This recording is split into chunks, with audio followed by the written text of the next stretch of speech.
Selamat pagi sahabat Alkitab yang terkasih. Marilah kita mengawali hari ini dengan melakukan perenungan akan firman Tuhan. Bacaan Alkitab kita pada pagi hari ini berasal dari kitab 1 Samuel pasalnya yang ke-22, ayatnya yang pertama sampai ayatnya yang ke-10. Lalu Daud pergi dari sana dan melarikan diri ke Gua Adulam. Ketika saudara-saudaranya dan seluruh keluarganya mendengar hal itu, pergilah mereka ke sana mendapatkan dia. Berhimpunlah juga kepadanya setiap orang yang dalam kesukaran, setiap orang yang dikejar-kejar tukang piutang, setiap orang yang sakit hati, maka ia menjadi pemimpin mereka. Bersama-sama dengan dia ada kira-kira 400 orang. Dari sana Daud pergi ke Mispa di Moab dan berkata kepada raja negeri Moab, "Izinkanlah ayahku dan ibuku tinggal padamu, sampai aku tahu apa yang dilakukan Allah kepada aku." Lalu diantarkannyalah mereka kepada raja negeri Moab, dan mereka tinggal bersama dia selama Daud ada di kubu gunung.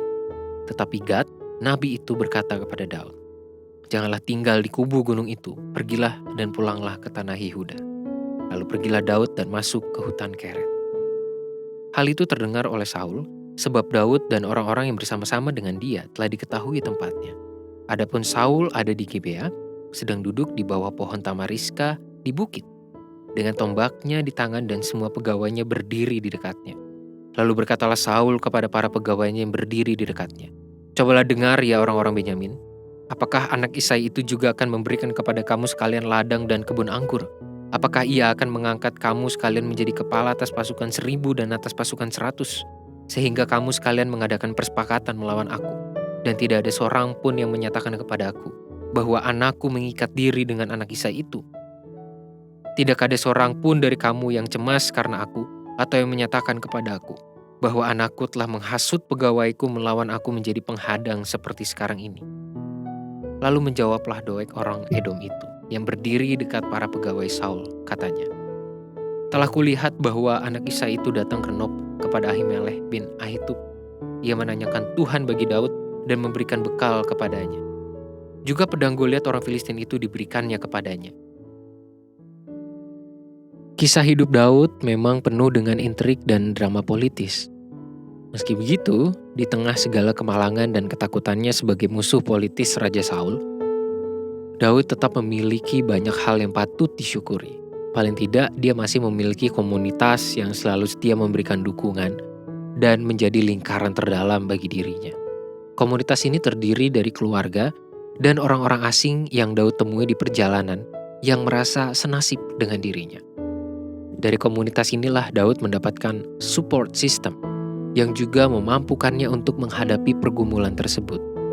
Petualangan pelarian Daud masih terus berlanjut. Perbedaannya, kali ini Daud tidak melakukannya sendiri, melainkan bersama dengan orang-orang yang bersedia untuk berjalan dengan dia.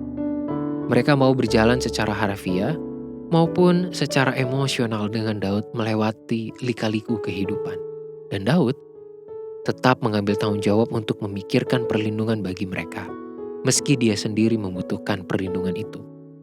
Sangat mungkin, inilah salah satu dimensi personal Daud yang membuat keluarga dan orang-orang asing itu memilih untuk bergabung bersama Daud, meski perjalanan itu tidaklah mudah, bahkan penuh dengan ancaman. Komunitas adalah elemen hidup yang penting untuk dimiliki setiap individu manusia. Pada dasarnya, setiap kita membutuhkan komunitas untuk dapat mengalami pertumbuhan dan perkembangan. Sebagai umat percaya, komunitas pun memiliki peran sebagai organisme iman. Artinya, setiap anggota dalam komunitas itu akan saling terkait dan memengaruhi, entah secara perspektif, karakter, dan iman. Itulah sebabnya membangun komunitas yang sehat, yakni yang saling mendukung, memberikan kekuatan, hidup beriman kepada Tuhan, menjadi penting bagi umat percaya. Paling tidak, kita dapat memulainya dari keluarga, jemaat, hingga lingkungan masyarakat yang cakupannya jauh lebih besar. Kisah Daud pada perikop ini telah memberikan sebuah pembelajaran bahwa setiap manusia selalu dan pasti membutuhkan komunitas untuk menghadapi misteri kehidupan dengan segala pahit manis yang ada di dalamnya. Keluarga dan orang-orang asing yang bergabung dengan Daud adalah pewujudan berkat dan penyertaan Tuhan bagi dirinya menghadapi kerasnya pelarian sebagai musuh politis. Itulah mengapa komunitas dapat menjadi pewujudan penyertaan Tuhan, secara khusus bagi orang-orang yang berbeban berat. Jadi, Bersediakah Anda menciptakan komunitas yang sehat sebagai media penyertaan Tuhan bagi diri sendiri dan orang lain? Marilah kita berdoa. Ya Tuhan, terima kasih untuk kemampuan berelasi. Itu adalah anugerah yang Tuhan berikan secara khusus kami sebagai manusia. Tolonglah kami untuk memiliki relasi yang sehat. Tolonglah kami juga untuk mampu membangun sebuah komunitas yang saling mendukung, saling membangun di dalam karakter, perspektif, dan iman. Biarlah kami dapat menciptakan itu dimulai dari keluarga kami, dari jemaat kami bergereja, dan komunitas masyarakat di mana Tuhan menempatkan kami di dalamnya. Hanya di dalam nama Tuhan Yesus kami berdoa dan menyerahkan kehidupan kami. Amin.